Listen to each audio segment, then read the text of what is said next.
8월 22일 8월의 네 번째 주님의 날입니다. 주님의 날 예배자리에 나오신 여러분 모두를 주님의 이름으로 축복합니다. 우리 다 같이 일어나서 나는 예배자입니다. 찬양하겠습니다.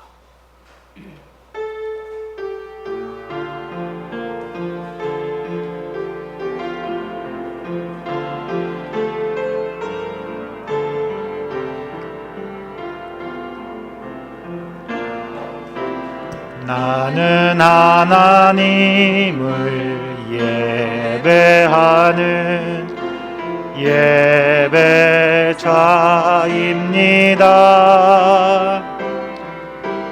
내가 서 있는 곳 어디서나 하나님을 예배합니다.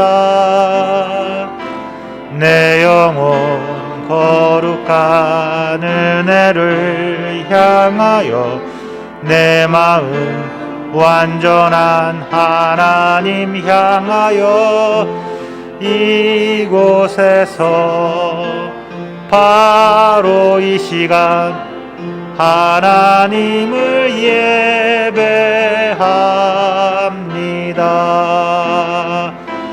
내 영혼 거룩한 은혜를 향하여 내 마음 완전한 하나님 향하여 이곳에서 바로 이 시간 하나님을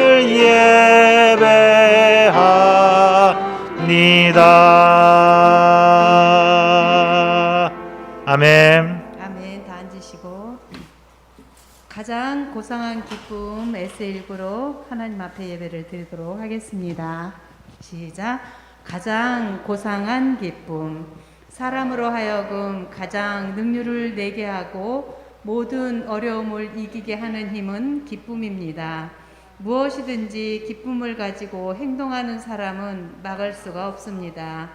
사실 사람은 행동을 할 때 옳기 때문에 하는 것이 아니고 기쁘기 때문에 합니다. 보통 사회에서 악들이 계속해서 번지는 것은 나쁜 것일수록 일시적인 기쁨을 주기 때문입니다. 그러므로 사람에게 기쁨을 주어 움직이게 하는 동기를 고상한 가치라고 합니다. 사람의 일생은 그가 어떤 가치관을 갖느냐에 따라 인생이 좌우됩니다. 그러면 세상에서 가장 고귀한 가치, 곧 기쁨이란 어떤 것일까요? 한마디로 사람을 만드는 기쁨입니다. 하나님은 이 세상의 모든 사람을 자녀로 만드는 기쁨을 가지고 일하십니다. 동양에서는 신선노름이 기쁨이라고 생각했지만 사실 신선노름을 사람을 만드는 하나님의 자녀를 교회에서 우리가 하는 모든 것은 하나님의 자녀를 만드는 일이 되어야 합니다. 뿐만 아니라 세상에서 하는 모든 일도 하나님의 일을 하기 위한 것이 되어야 합니다. 가장 고귀한 일을 하는 사람은 하나님처럼 가장 고귀한 인생을 살게 될 것입니다. 나 주가 말한다. 내가 돌아오면 내가 너를 다시 맞아들여 나를 섬기게 하겠다. 또 내가 천박한 것을 말하지 않고 귀한 말을 선포하면 너는 다시 나의 대변자가 될 것이다. 너에게로 돌아와야 할 사람은 그들이다. 네가 그들에게 돌아가서는 안 된다. 예레미야 15장 19절 말씀입니다. 사도신경으로 우리의 신앙을 고백하겠습니다.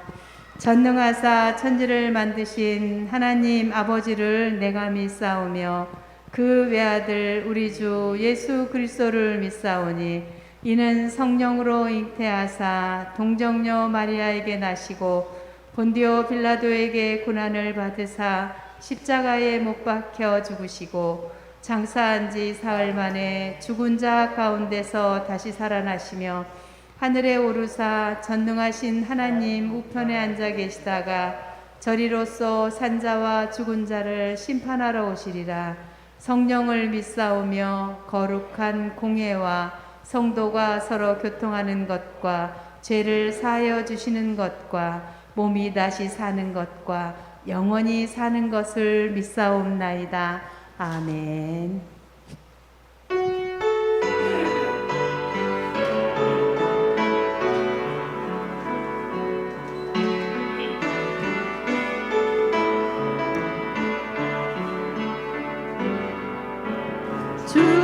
주셔서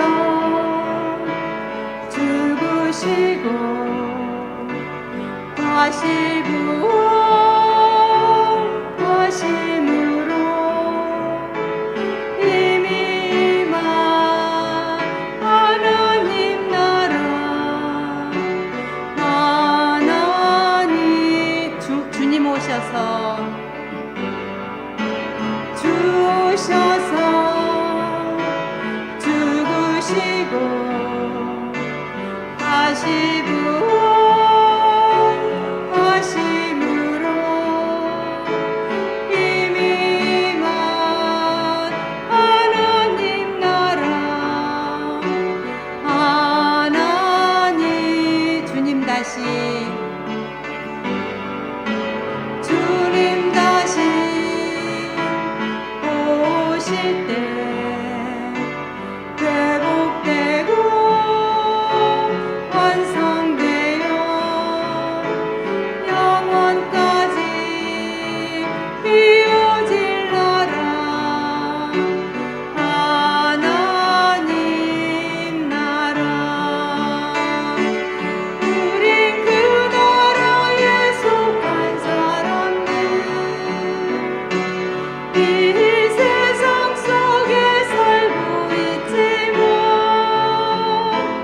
우린 그 나라의 증인된 자들 전혀 다른 삶을 살아가네 우린 그 나라에 속한 사람들 이 땅을 밟고 살아가지만 우린 그 나라의 증인된 자들 소망의 나를 우린 그 나라에 속한 사람 우린 그 나라에 속한 사람들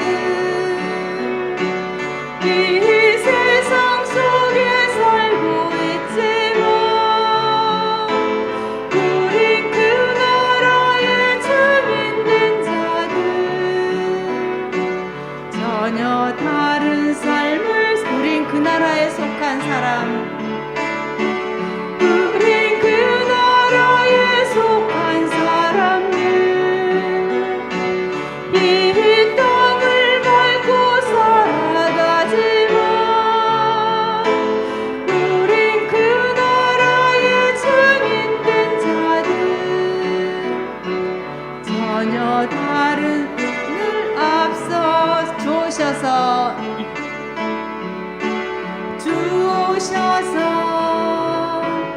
죽으시고 다시 부활하심으로 이미 임한 하나님 나라 하나님 나라 주님 다시 오실 때 회복되고 완성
높으신 주님 지극히 높으신 이름 아멘 할렐루야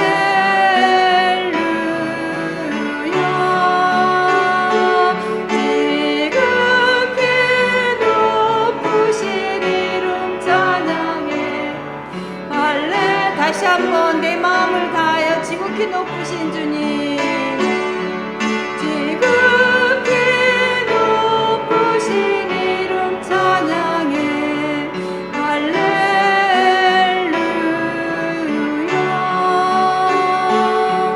지극히 높으신 이름 찬양해 할렐루야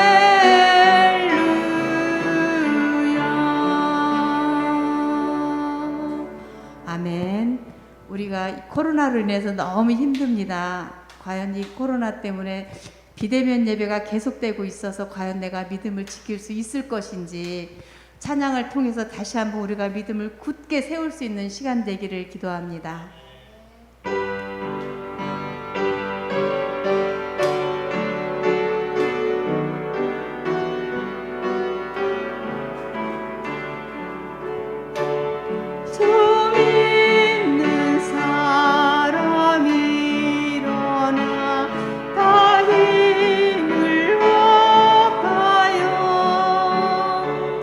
이 세상 모든 마귀를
할렐루야.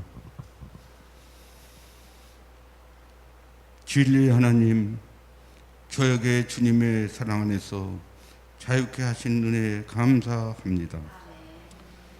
주님의 자녀로 이 세상을 살아가게 하시니 감사드립니다. 주님으로 인해 복 있는 삶을 영위하게 하시니 감사를 드립니다. 귀하신 주님께 영광과 찬송과 존귀를 돌리옵나이다. 용서의 아버지, 코로나로 지치고 힘든 지금 우리들을 돌보아 주신 은혜에 감사합니다. 산복더위로 지친 우리를 지켜주시고 이제는 아침 저녁으로 선선한 바람이 불어 조금은 시원합니다. 이 모든 것이 아버지의 은혜에 감사를 드립니다. 우리나라를 위하여 기도드립니다.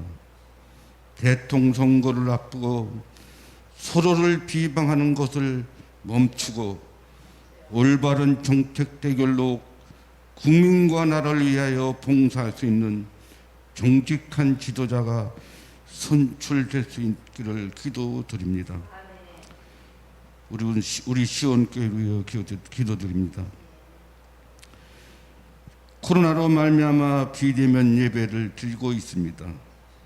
주여, 하루빨리 코로나로부터 해방되어 함께 모여 예배 드리기를 원하오니 주여 도와주시기를 간절히 기도드립니다.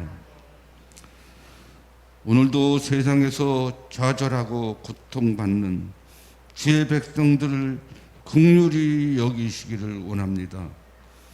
캄캄한 인생을 발길에서 야곱에게 찾아오신 하나님께서 오늘도 주의 백성들에게 찾아오시사 새 믿음과 용기와 확신을 주시옵소서. 오늘도 저희에게 귀한 은혜로 동행하시기 위해 귀한 목사님을 세워주셨으니 우리에게 말씀 전하실 때 하늘의 신령한 것들을 알아 깨달게 하여 주시기를 기도합니다. 주님의 귀한 말씀을 저희 삶의 척도가 되게 하여 주시기를 원하며 거룩하신 예수님의 이름으로 기도드립니다. 아멘.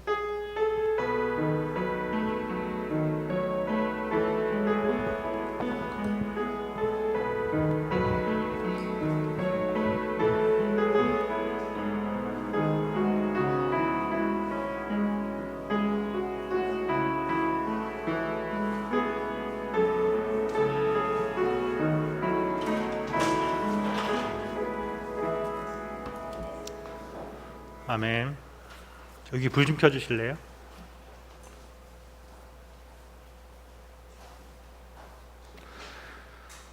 오늘 우리에게 주시는 하나님의 말씀은 이사야 6장 1절부터 8절까지 말씀입니다.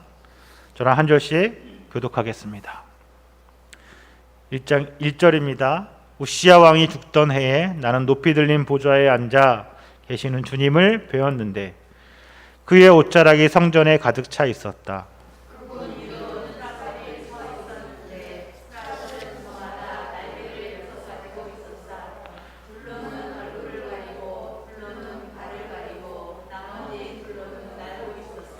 그리고 그들은 큰 소리로 노래를 부르며 화답하였다. 거룩하시다, 거룩하시다, 거룩하시다 만군의 주님.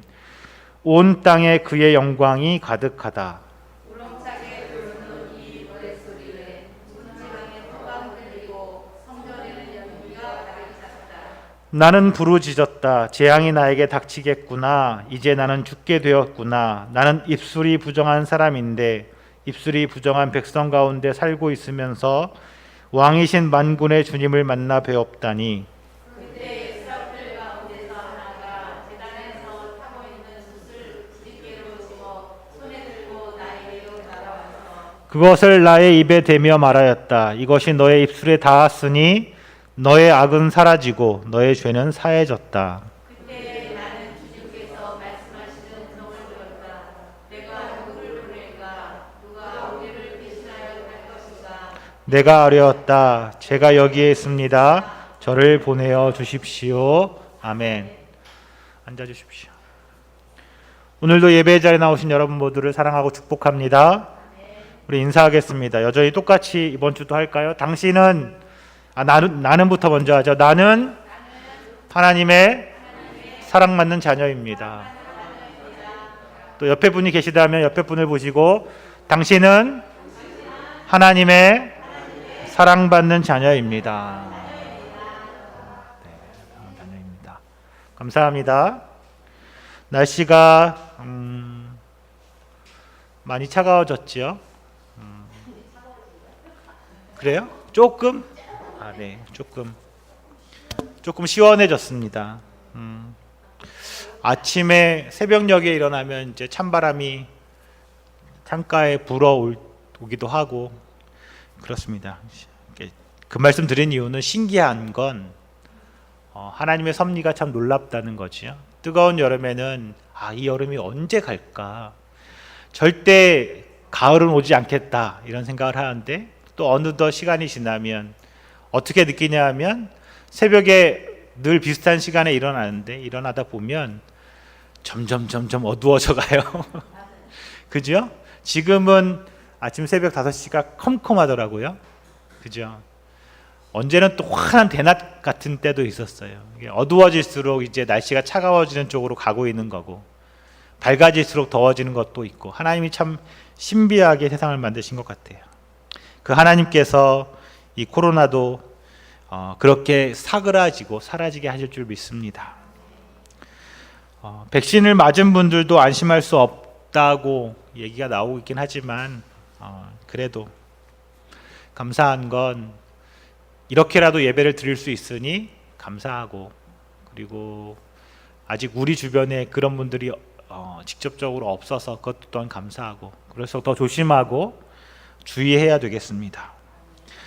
교회에서 예배드리는 숫자를 10명 이내로 해야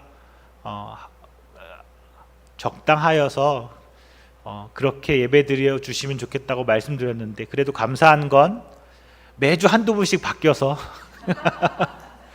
한두 분씩 바뀌어서 고정 멤버 빼고 나머지 분들이 좀 바뀌어 가셔서 얼굴을 볼 수 있어서 감사합니다.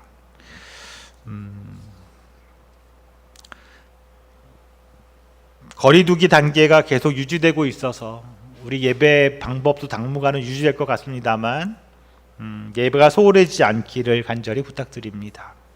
성경 읽기 잘하고 계시죠? 힘내주십시오. 기도하겠습니다. 예배의 주인이신 주님, 주님을 향한 사랑과 정성의 마음을 담아 이 시간 주님께 예배드리오니 이 예배를 기뻐 받아 주옵소서. 지난 한 주간 세상에서 살면서 찢기고 상한 우리의 심령이 오늘 예배를 통해 위로받고 회복되는 시간 되기를 간절히 소망합니다. 이 예배가 주님과의 깊은 만남으로 나아가는 시간이 되고 주님의 음성을 듣고 깨달아 아는 시간 되게 하옵소서. 말씀 가운데 살아 역사하시는 주님을 만나며 주님으로부터 주어지는 생명의 양식이 우리 한 사람 한 사람에게 공급되는 그런 시간 되게 하여 주옵소서.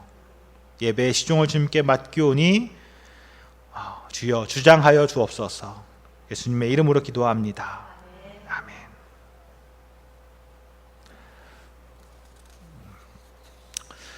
사랑하는 시온교회 성도 여러분, 올해 초부터 시작했던 성경 읽기가 어느덧 절반을 훌쩍 지났습니다. 제가 성경 읽기 하는 성경책을 표시를 했더니 보이시죠? 한 것과 이쪽은 읽은 거, 이쪽은 남은 거 이만큼까지 왔거든요. 창세기, 출애굽기와 같은 모세오경 그리고 사무엘서, 열왕기의 역사서로 그리고 시편, 잠언과 같은 시가서까지 마쳤습니다. 오경, 역사서, 시가서 끝났죠. 이제 남은 건 구약은 이사야로 시작되는 선지서만 읽으면 구약이 끝이 나고요. 신약은 구약에 비해서 엄청 양이 적으니까 시작하면 또 금방 일독할 수 있지 않겠나 싶습니다. 조금 더 힘내시면 올해 성경 일독을 가뿐하게 하실 수 있겠다 생각합니다. 이사야부터 맨 마지막, 구약의 맨 마지막인 말라기까지에 이르는 총 17권의 책을 선지서라고 합니다. 선지서라고 하죠. 그 중에서 이사야, 예레미야, 애가, 에스겔, 다니엘, 이 5권의 책을 통상적으로 대선지서라고 하고요. 그 다음에 이름도 다 외우기 어려운 호세아부터 말라기까지의 12권의 책을 소선지서라고 합니다. 이 구분은 다 아시겠지만 이사야나 예레미야가 큰 선지자라서 대선지서가 아니고, 호세아나 말라기 선지자가 작은 선지자라서 작은 소선지서가 아니고 책의 분량 때문에 그렇습니다. 양이 많은 건 대선지서, 한 장 또는 한 3장, 이 작은 책들은 소선지서라고 구분하는 거죠. 편의상 구분하는 거지요. 그래서 어쩌면 우리가 읽기에는 대선지서보다 소선지서가 더 편할 수도 있겠지요. 소선지서 전체를 다 합한 분량보다 예레미야가 더 많습니다. 어쨌든 자, 이제 얘기를 한번 시작해 볼까요? 오늘은 이사야서 우리가 읽었고 살펴볼 텐데, 그 전에 먼저 몇 가지 질문으로 이야기를 시작해 보려고 합니다. 먼저 첫 번째 질문은 이것입니다. 여러분은 천국과 지옥이 있다고 믿으십니까? 아멘? 있다는 말이시죠? 당연히 믿으신다는 얘기라고 합니다. 너무 당연한 질문이고, 우리뿐 아니라 예수 믿지 않는 사람도 천당과 지옥 이야기는 다 믿는 것 같습니다. 어려서부터 너무 많이 들어서인지, 전래동화나 이야기에서부터 많이 들어서인지 천당, 우리가 말하는 천국과 지옥이 있다는 사실들은 많은 분들이 믿는 것 같습니다. 그리고 또 어디가 좋은 곳이에요? 천당이 좋은 곳일까요? 지옥이 좋은 곳일까요? 질문하면서도 당연히 천국이 좋고 천당이 좋은 곳이고 지옥은 나쁜 곳이지요. 천당은 가고 싶은 곳이고 지옥은 가고 싶지 않은 곳이겠죠. 그 다 누구나 예수 안 믿는 사람도 다 아는 이야기 같아요. 천국에 가는 유일한 방법은 예수 그리스도를 통하는 것인데, 사람들이 그것조차 안다면 참 좋겠지요. 자, 그렇다면 두 번째 질문하겠습니다. 만일 여러분 가족을 대상으로, 가족 중에 단 2명만 천국에 갈 수 있다면, 가족 중에 티켓이 딱 2장만 주어진다면 그 티켓을 누구에게 주시겠습니까? 2분 사시는 데는 상관없고, 그죠? 저희는 5인데 누굴 줘야 될까요? 그럼 이렇게 할까요? 우리 권사님들 중심으로 모든 가족들 중에 딱 2명만 갈 수 있다. 자녀가 일단 기본적으로 2셋 되시고, 거기에 며느리나 사위 있고 손주들까지 하면 10수명 훌쩍 넘으실 텐데 2명만 천국 갈 수 있다면 누구를 보내시겠습니까? 아니요, 예수 믿든 안 믿든 상관없이 딱 2명만 갈 수 있어요. 티켓 2장밖에 없어요. 누가 갈까요? 우선 내가. 아니, 그래도 가족을 위해서 나를 희생하고 양보를 해서 이럴 수는 없겠지요. 이럴 수는 없겠지요. 일단 나는 가고 나머지 한 사람 누가 되든지. 그러면 내가 가면 다른 가족은 못 가는데 어떡하지요? 가슴 아픈 일이죠.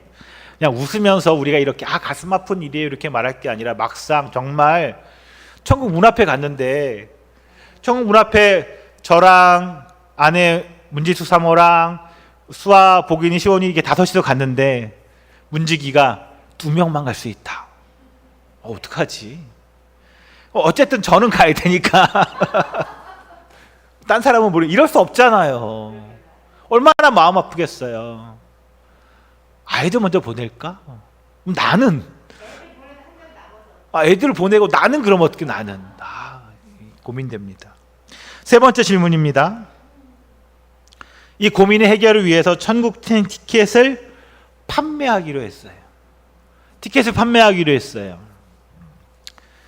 여러분, 티켓 구입하기 위해서 무엇을 지불할 수 있습니까?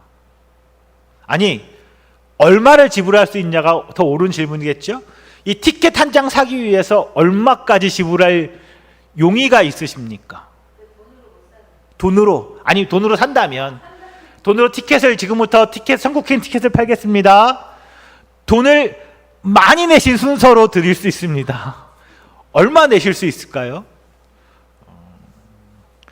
뭐 각자 다를 수 있겠지만, 지금 내가 가진 것 몽땅 다 털어서 지불해야 겨우 살 수 있다면 그거 다 포기하고, 지금 당장 그거 다 포기하고 천국행 티켓 사실 수 있을까요? 나 꼬부쳐둔 것 좀 있는데 이거 어떡하지? 그래도 우리 애들 생각해서 좀 이렇게 나중에 물려줘야 될 것도 좀 있어야 되는데, 아니 그런 거 상관없이 몽땅 다 가져와야 천국 티켓 한 장 준다면 어떡하실 거예요? 난 그냥 천국 안 갈래, 이거 남겨둬야 돼, 이렇게 하실 수 있어요? 천국행 티켓보다 더 값비싸고 귀중한 거, 더 소중한 게 있을까요? 그런 생각 해보셨나요? 천국행 티켓보다 더 소중한 게 있을까? 우리 인생에? 그러니까 이렇게 말씀드리면 우리가 천국을 안 믿는 거예요. 우리가 천국과 지옥의 이야기를 다 알지만 사실 정말 믿지 않는 거예요. 정말 내가 천국에 반드시 가야, 천국 안 가면 어디 가요? 둘 중에 하나밖에 없잖아요. 하나님 너무 매정하셔, 중간도 좀 만들어 놓으시지, 그럼 좋겠다. 아니요, 성경에 분명히 얘기해요. 어디 아니면 어디예요? 어디 아니면 어디예요? 천국 아니면 지옥이에요. 중간에 있겠지. 성경도 안 믿는 거예요. 우리가 정말 성경을 믿는다면, 예수 그리스도의 말씀을 믿는다면 천국 아니면 지옥이에요. 그리고 정말 천국과 지옥을 믿는다면 우리는 어디 가기 위해서 애를 써야 돼요? 천국에 가기 위해서 기꺼이 내 모든 것을 다 포기할 수 있어야 하지요. 왜? 천국 갈 거니까. 안 가면 어떻게 돼요? 지옥 가야 하니까.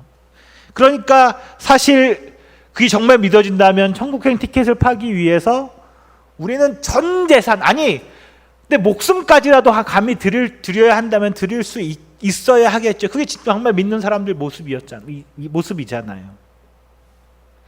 천국행 티켓, 이거 다른 말로 하면 뭘까요? 구원이죠.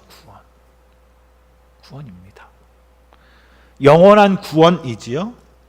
그리고 그 영원한 구원이 성경은 이미 우리 앞에 주어졌다라고 말하지요. 너무 감사한 건 그게 무엇으로? 선물로. 성경엔 그걸 뭐라고 얘기해요? 은혜로. 그리고 오늘 우리가 쓰는 말로 바꾸면 뭐예요? 선물로 구원이 우리에게 주어졌다는 거예요. 그러면 여러분 선물 다 해보셨죠?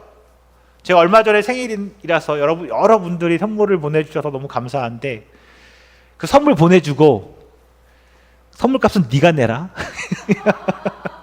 그런 선물 보셨어요?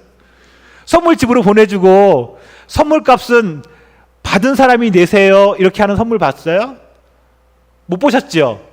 선물값은 다 누가 내요? 주는 사람이, 선물 보내주는 사람이 내잖아요. 주님은 구원이라는 선물, 즉 천국행 티켓을 우리에게 선물 주셨는데, 그럼 그 값은 당연히 누가 내셨어요? 값은 주님께서 내셨지요. 그 값이 얼마였죠? 값이 얼마였어요?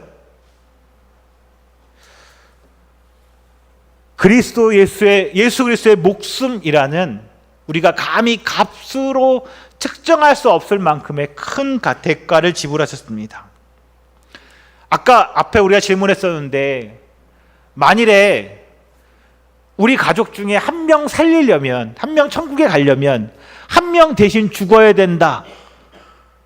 대가가 한 명 살려면 한 명 죽어야 된다면 누가 선뜻 다른 가족을 위해서 내가 죽겠다, 내가 대신 죽겠다 이렇게 선택할 수 있을까요?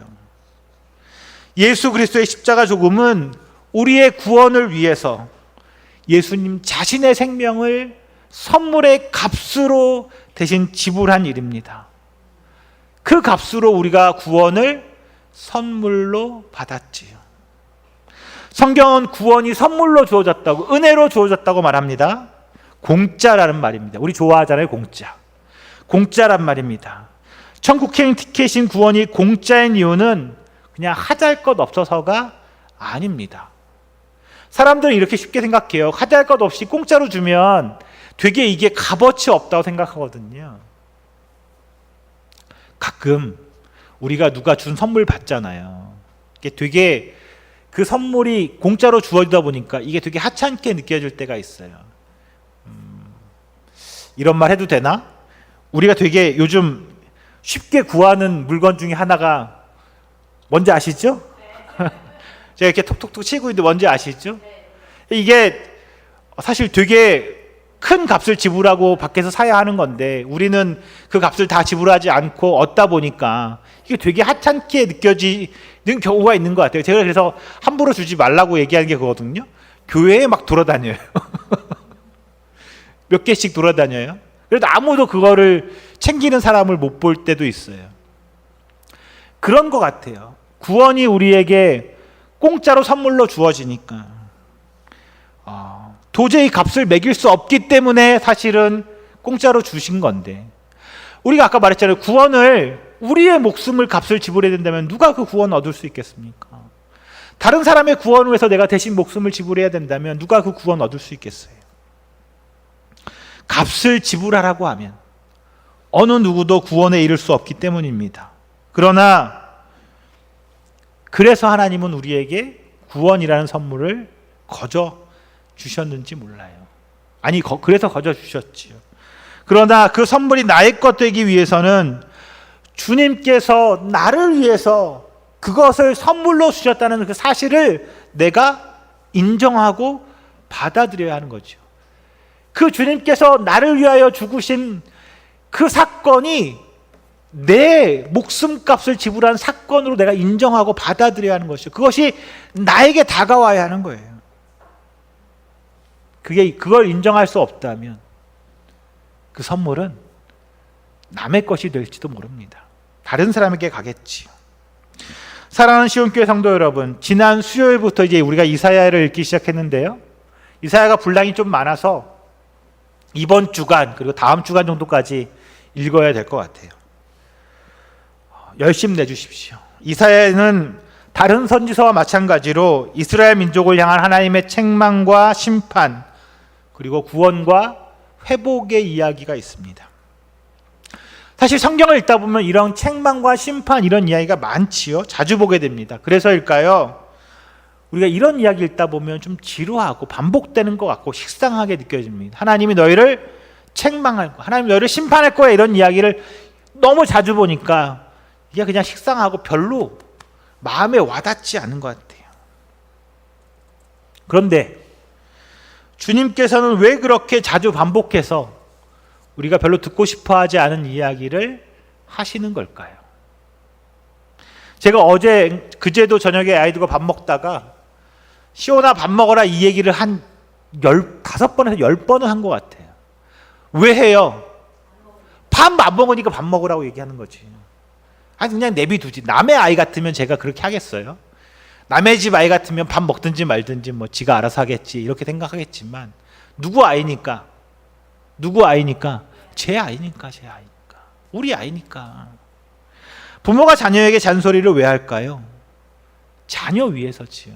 자녀 잘 되라고, 잘못된 것 하지 말고 꼭 해야 되는 것 잘 하라고 하는 말들이 잦아지면 잔소리가 됩니다.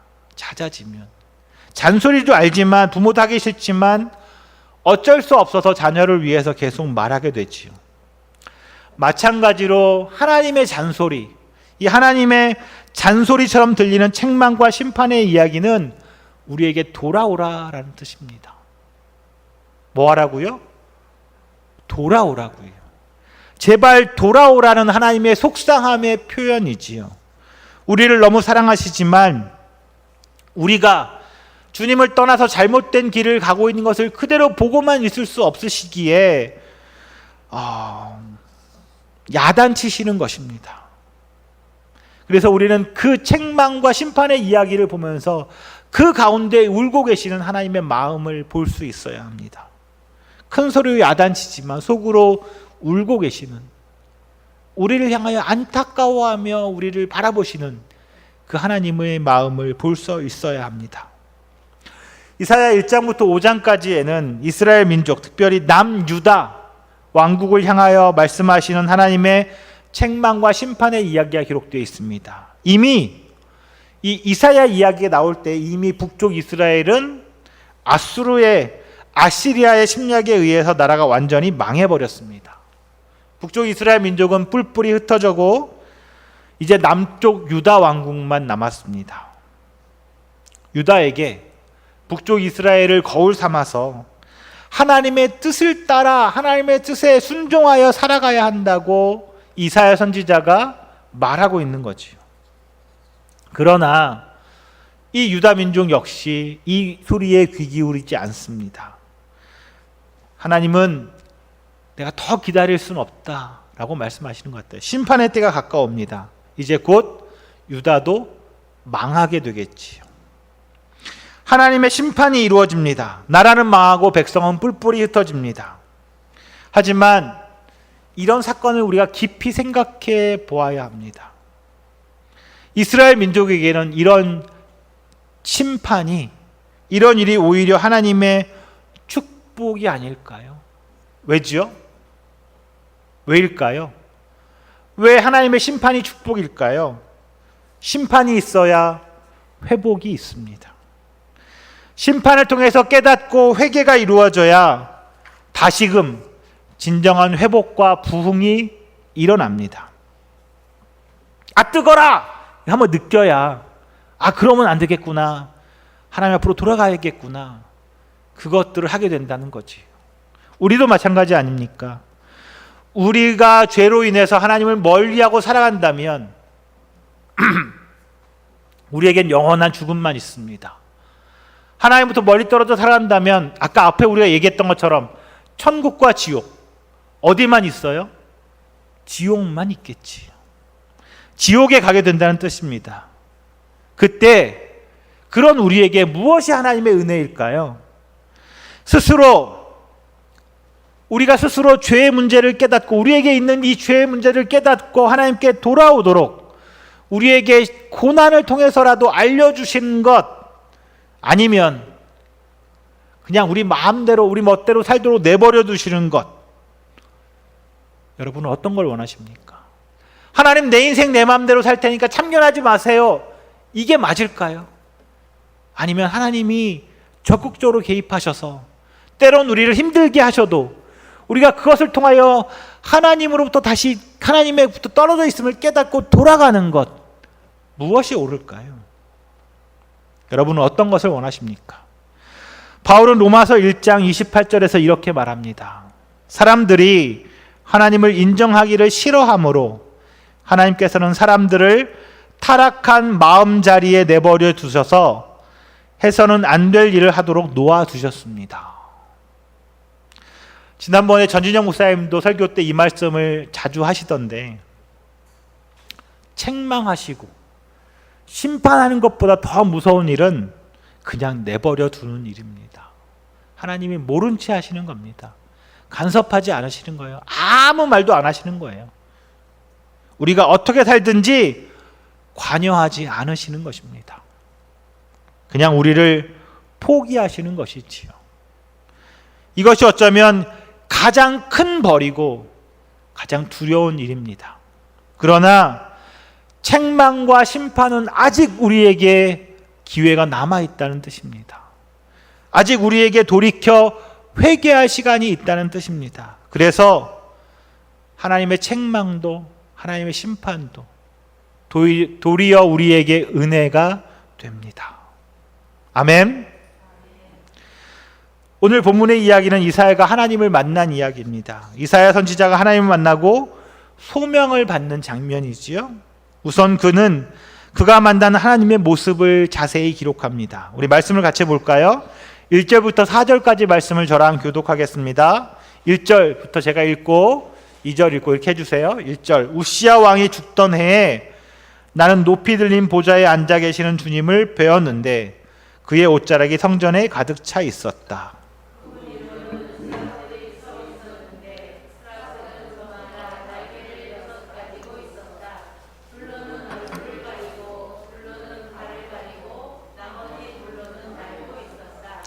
그리고 그들은 큰 소리로 노래를 부르며 화답하였다. 거룩하시다, 거룩하시다, 거룩하시다 만군의 주님, 온 땅에 그의 영광이 가득하다.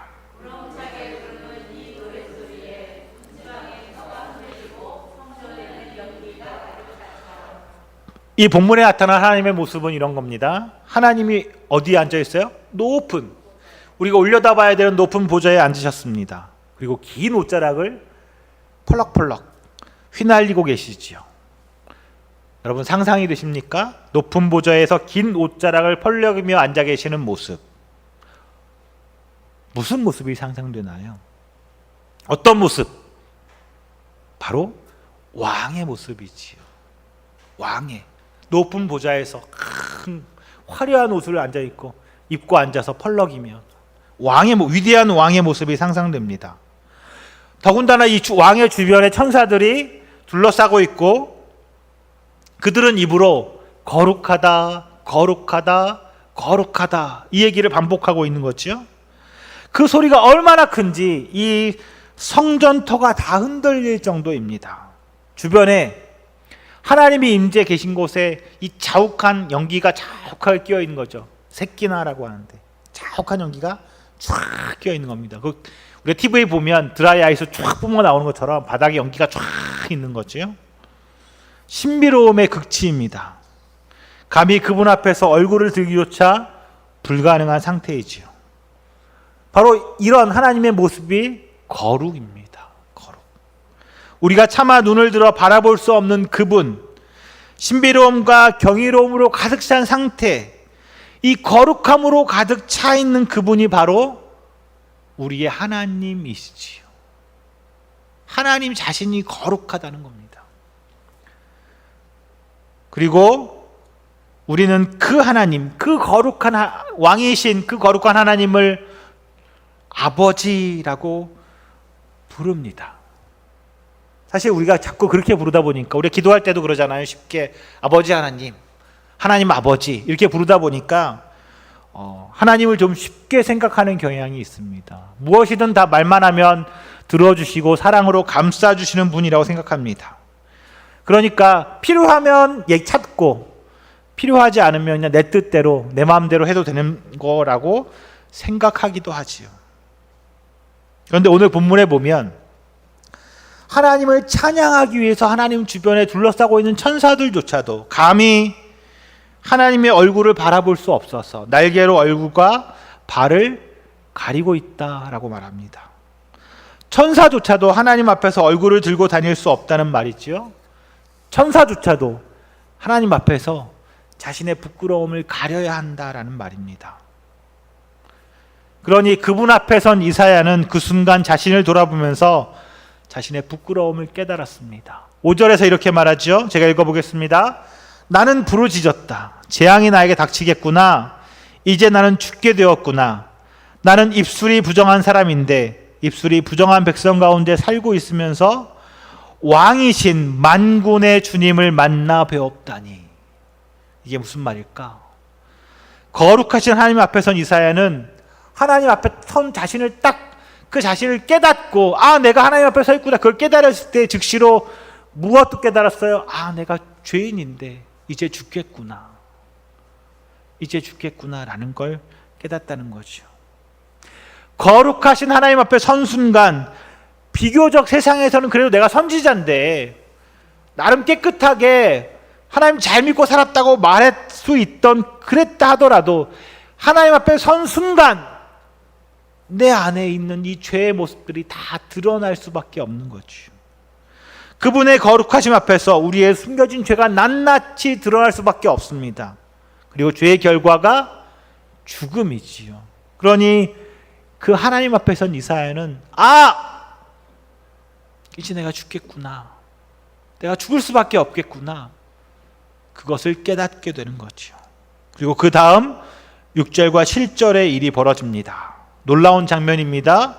우리 주의 깊게 한번 한 목소리로 같이 읽겠습니다. 6절 7절 시작.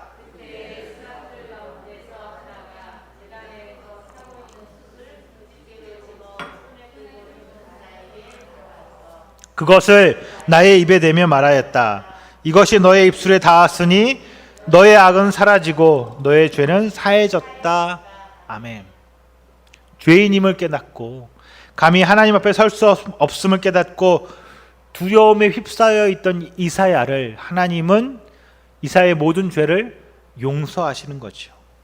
그분 앞에 설 자격을 주십니다. 죄 용서가 일어납니다. 정말 놀라운 일 아닙니까?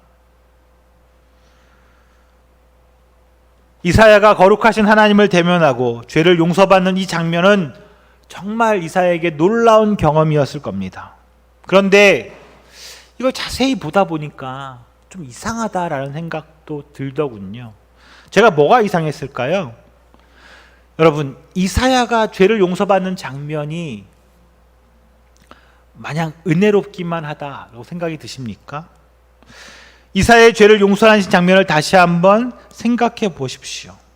보통 우리가 뭐 잘못하고 죄를 지었다면, 다시 말해서 우리가 그 죄를 지었고 그걸 용서받기 위해서라면 뭘 지불해야 돼요? 대가를 지불해야 됩니다. 그것이 당연한 일이지요. 그런데 하나님은 이사야의 죄를 용서하시기 위해서 이사야에게 아무런 대가도 요구하지 않으셨습니다. 이사야도 아무런 대가도 지불하지 않았지요. 그저 천사를 통해서 하나님의 제단에서 숯불을 가지고 와서 그의 입에 댄 것만으로 죄가 용서됐다 라고 합니다. 우리 하나님은 창조주이십니다. 온 세상을 주관하신 분이시고 왕이시지요.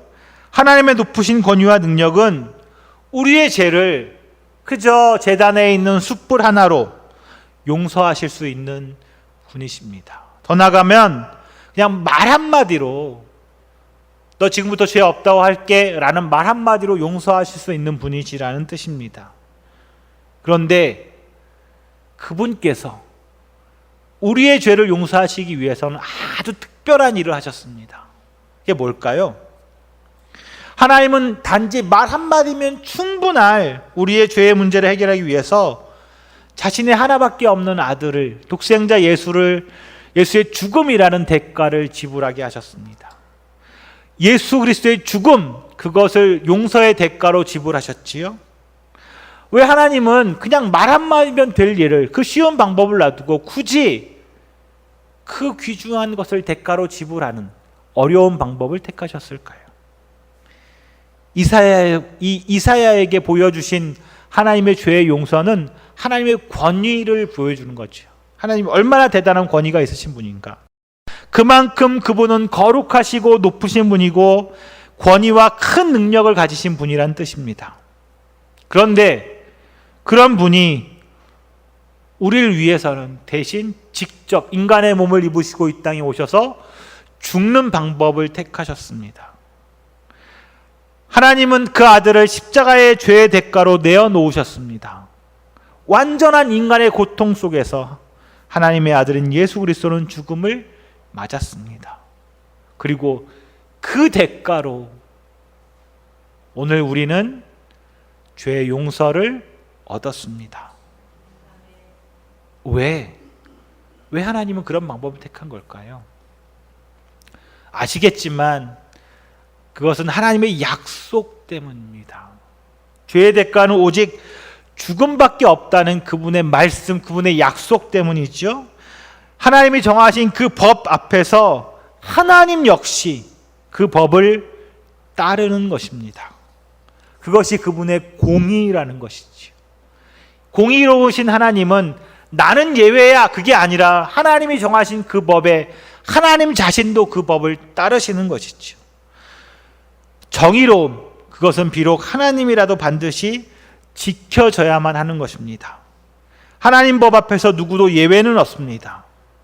이렇기 때문에 오히려 우리 하나님이 왕으로서의 자격도 권위도 있으신 분이시라는 것을 보여주셨지요. 제가 여러 번 말씀드렸는데 세상에서 가장 근본적인 죄, 아니 가장 큰 죄는 바로 세상의 창조주이신 하나님을 거절하고 거부하는 일입니다. 하나님 믿지 않는 것, 그게 가장 큰 죄라는 것이지요. 세상이 모두 하나님께 속하였다고 하였는데 우리 스스로가 아니야, 나는 내 거야, 내 인생은 내가 주인이야 라고 말하는 것이지요. 그것이 죄입니다.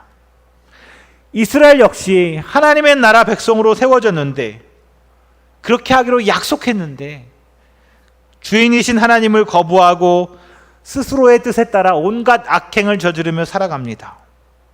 결국 죄의 심판은 죽음이고 멸망입니다. 하지만 하나님은 그것을 그대로 두고 내버려 두고 볼 수 없으셨기 때문에 예수 그리스도를 통해서 인간의 모습으로 우리의 모든 죄를 담당하셨습니다. 이 그리스도의 대속적인 죽음은 그 심판 너머에 있는 하나님의 회복을 보여줍니다. 하나님의 공의와 사랑, 그것을 동시에 보여주고 있는 것이죠. 사랑하는 시온교회 성도 여러분, 우리는 그런 거룩하신 하나님의 목숨이 대가로 지불된 구원을 선물로 받은 사람들입니다.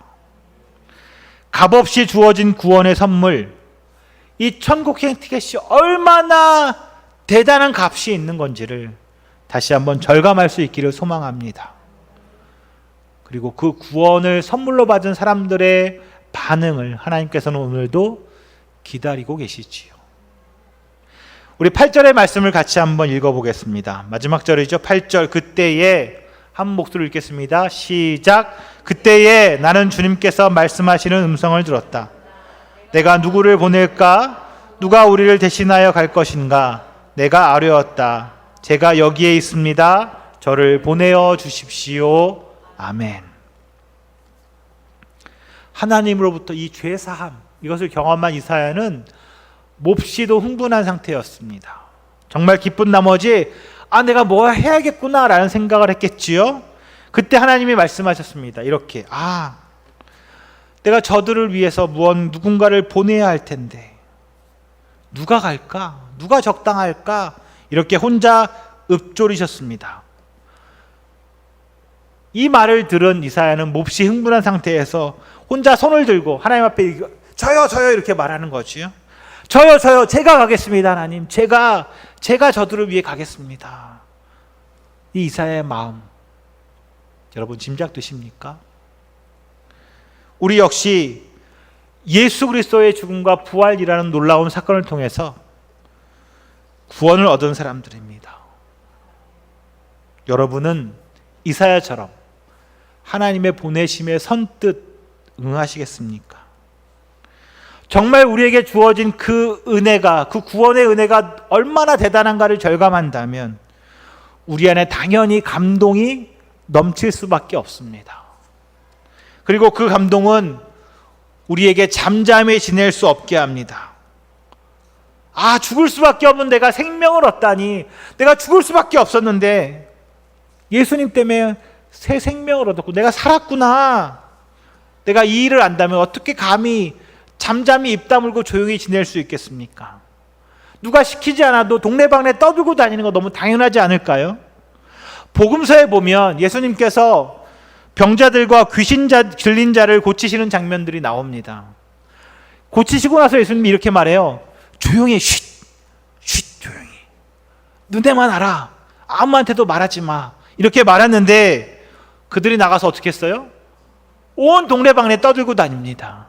절대로 조용히 있을 수가 없는 일이지요.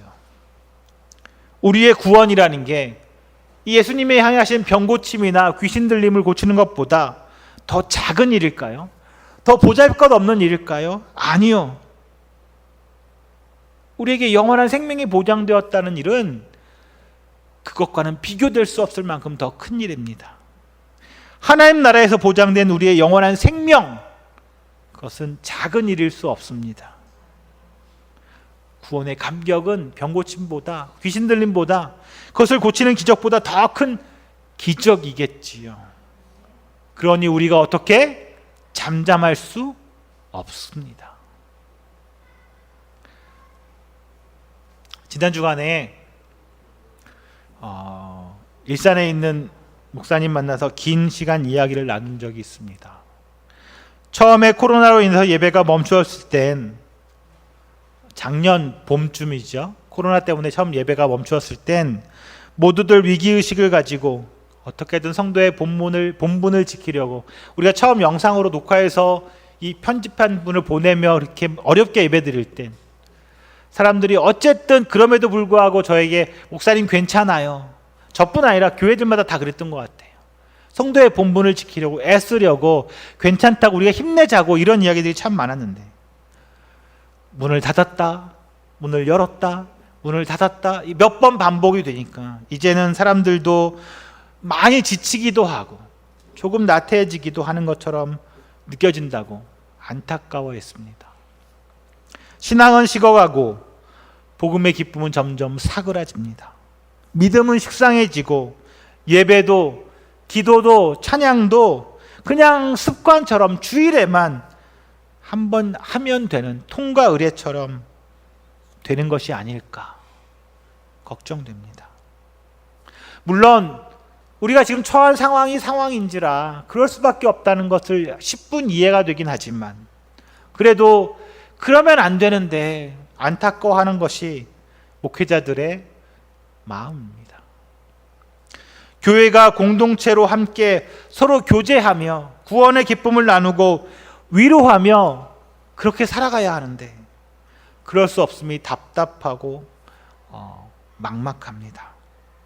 교회와 성도의 사명은 복음을 전하는 것에 있는데 마치 그것도 막다른 길에, 막다른 골목에 맞닥뜨려진 것처럼, 그래서 더욱 답답하다라는 이야기도 나누었습니다. 우리가 마땅히 할 수 있는 게 별로 없다는 거지요. 코로나로 인해서 모든 것이 막혀버린 듯한 상황에서 교회가, 목회자들이, 그리고 성도가 무엇을 할 수 있을까를 함께 고민했습니다. 여러분, 우린 이전 시대에 그리스도인으로서 과연 무엇을 할 수 있을까요? 사랑하는 시온교회 성도 여러분, 우리는 결코 그럴 수 없는 사람들입니다. 우리는 세상에 속한 사람들과는 전혀 다른 인생을 사는 사람들입니다. 예수 그리스도를 통해서 이 땅에서뿐 아니라 영원한 나라의 생명을 약속받은 사람들입니다. 그래서 그 나라의 감격과 기쁨 가지고 이곳에서 살아가는 사람들이지요.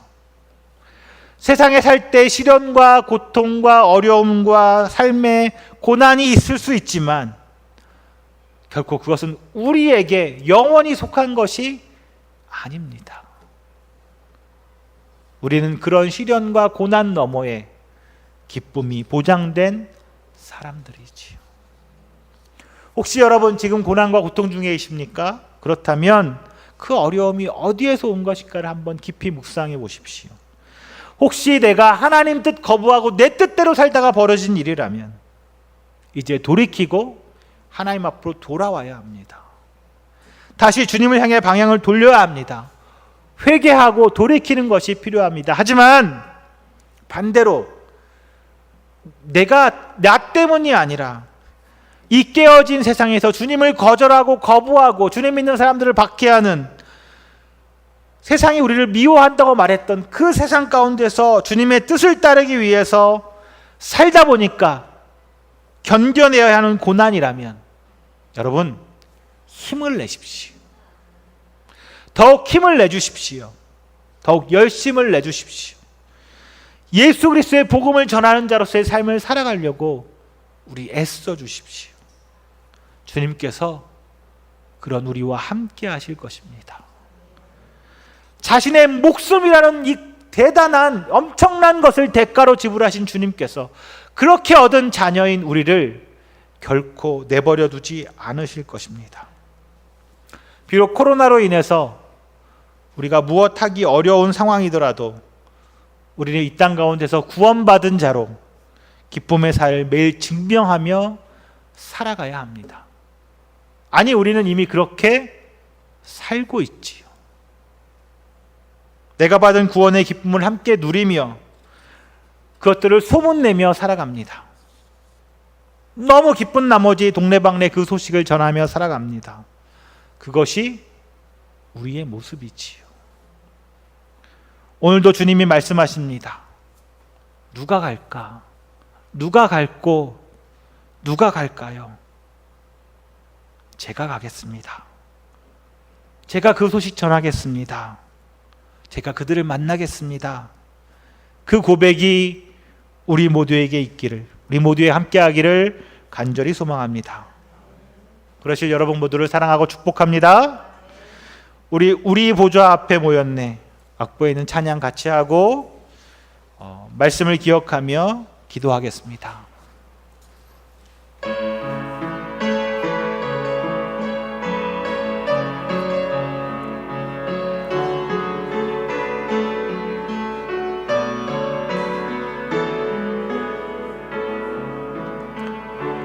우리 보좌 앞에 모였네. 함께 주를 찬양하며 하나님의 사랑 그 아들 주셨네. 그의 피로 우린 구원받았네. 십자가에서 쏟으신 그 사랑 강같이 온 땅에 흘러 각 나라와 족속 백성 방언에도 구원받고 주 경배드리네. 아멘. 구원하심이 보좌에 앉으신 우리 하나님과 어린 양께 있도다. 구원하심이 보좌에 앉으신 우리 하나님과 어린 양께 있도다. 구원하심이 보좌에 앉으신, 구원하심이 보좌에 앉으신 우리 하나님과 어린 양께 있도다. 구원하심이 보좌에 앉으신 우리 하나님과 어린 양께 있도다. 다 같이 오늘 말씀을 기억하며 주여 한번 크게 외치고 기도하겠습니다. 주여! 아버지 하나님 감사합니다. 하나님 오늘도 은혜 가운데 우리를 예배자로 불러주시고 하나님 우리에게 구원의 큰 놀라운 은혜의 선물을 허락하심을 다시 한번 기억하게 하셔서 감사합니다. 하나님 우리가 그렇게 구원받은 자들입니다. 그런 은혜를 선물로 받은 자들입니다. 하나님 기도하오니 하나님 우리가 그것을 잊지 않고 이 땅 가운데 살아가게 하여 주옵소서. 우리의 입에서 주님을 향한 그 복음의 이야기가 끊임없이 솟아나게 하시고 동네방네 소문을 내며 이야기하며 살아가는 자들 되게 하여 주옵소서. 하나님 오늘도 하나님 우리는 세상 가운데서 어쩌면 어려움 가운데 놓여 있습니다. 코로나로 인해서 그것뿐 아니라 여러가지 어려움 때문에 하나님 우리가 예수 믿는 자들로 살아가기 위해서 당하는 고난이라면 하나님 기꺼이 감당할 수 있도록 우리를 굳세게 하여 주옵소서. 이 땅 가운데서 하나님의 나라 백성으로 살기 위해서 감당해야 될 어려움이라면 하나님 우리가 기꺼이 그들 부딪혀 나갈 수 있는 은혜도 허락하여 주옵소서. 우리에게 그저 그런 믿음을 주시고 그런 능력도 주님 함께 허락하여 주옵소서. 하나님 하지만 주여 어쩌면 내가 주님을 떠나서 살아있다면, 주님을 떠나 있었다면 오늘 이 시간 다시 한번 말씀을 듣고 깨달아 주 앞에 나와 무릎 꿇고 기도하며 회개하며 주로 돌이키는 자들 되게 하여 주옵소서. 정말 진정한 주의 자녀로 거듭남의 은혜를 경험하는 자들이 이 시간 일어나게 하여 주시고 하나님 정말 온전한 헌신의 마음으로 거듭남을 경험하며 구원의 그 은혜가 나의 것 되는 자들이 이 시간 나타나게 하여 주옵소서. 하나님, 우리 지원교회를 기억하여 주옵소서. 어려움 가운데 놓여 있습니다. 한 뼘 입에지 못한 가운데 어려움이 있습니다. 하지만 주여, 기도하는 건 그럼에도 불구하고 우리가 교회로, 공동체로 이 땅을 살아갈 때에 예수 그리스도 그 복음의 공동체로 이 땅 가운데 새겨지게 하시고, 언제는 내가 교회로 이 땅 가운데 바로 세워지며 우리 한 사람 한 사람이 이 시간, 이 영상으로 이 자리에서 예배드리는 시온교회 한 사람 한 사람의 성도들이 굳건히 교회로 세워지게 하시고, 그들을 통하여 예수 그리스도의 복음이 세상에 전파되는 놀라운 일들이 지속적으로 끊임없이 일어나는 그런 교회들 되게 하여 주옵소서. 언젠가 우리가 함께 모일 때에 그 기쁨들을 나누며 서로 위로하며 예배할 수 있는 은혜도 속히 오도록 주여 은혜도 내려 주시옵소서. 감사합니다 주님. 하나님 감사합니다.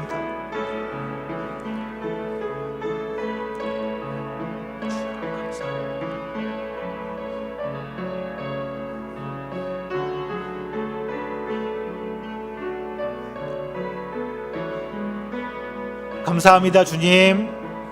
예수님의 이름으로 간절히 기도합니다. 아멘.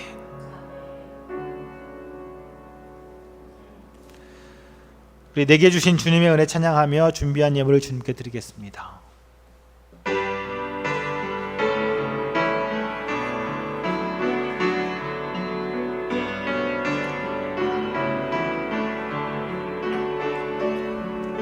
내게 주신 주님의 은혜 감사하며 찬양합니다. 증량할 수 없는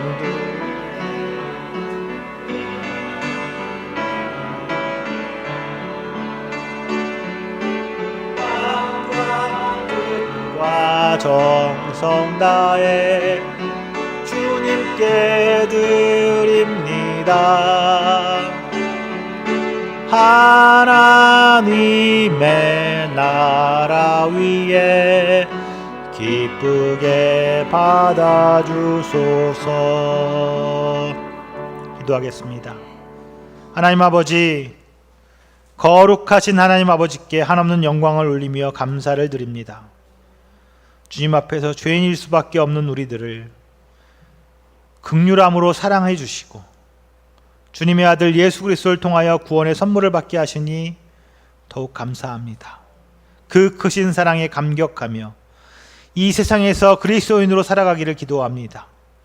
여전히 우리 안에 남아있는 불의함을 떨쳐버리고 주님의 뜻에 순종하며 살아가는 우리가 되게 하여 주옵소서. 매일매일 주님의 사랑에 감격하며 살아가는 우리가 되게 하옵소서. 때를 따라 돕는 은혜에 감사하며 주님 앞에 정성으로 준비한 예물을 드립니다. 주님 기뻐 받아 주옵소서. 그리고 우리 모두가 앞으로 더 큰 기쁨과 감사로 주 앞에 더 좋은 것 올려드릴 수 있는 삶의 여건도 허락하여 주옵소서. 이 자리에 함께한 모든 시온의 성도 한 사람 한 사람을 축복하여 주시고 우리의 가정과 우리가 일하는 일터와 우리가 운영하는 각양의 사업장 위에도 주님의 풍성한 은혜를 허락하여 주옵소서. 예수님의 이름으로 기도합니다. 아멘.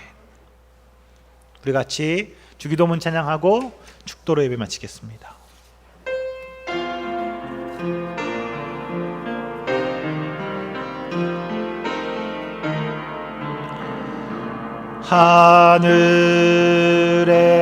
하늘에 계신 아버지 이름 거룩하사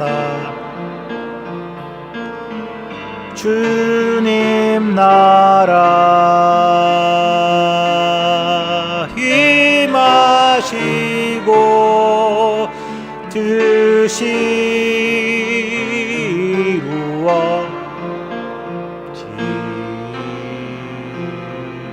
이루어지이다. 일용할 양식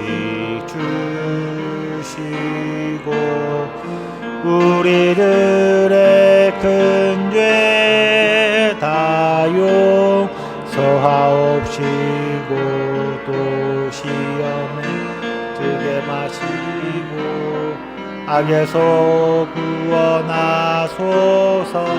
대개 주의 나라 주의 권세 주의 영광 영원히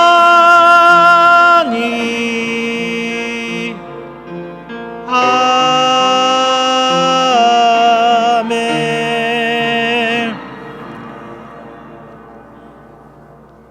이제는 우리의 구주 되신 예수 그리스도의 은혜와 성부 아버지 하나님의 그 크신 사랑하심과 성령님의 교통하심과 충만하심이 하나님의 은혜 안에 예수 안에서 하나님 나라 복음을 따라 일상의 삶을 그에 걸맞는 주의 백성으로 살아가기 원하는, 그리고 오늘을 그렇게 살고 있는 우리 시온교회 모든 성도들과 우리의 가정과 사업장과 우리가 살아가는 모든 삶의 터전 위에, 또 우리가 사랑하는 우리 교회 위에 지금부터 영원까지 함께 있을지어다. 아멘.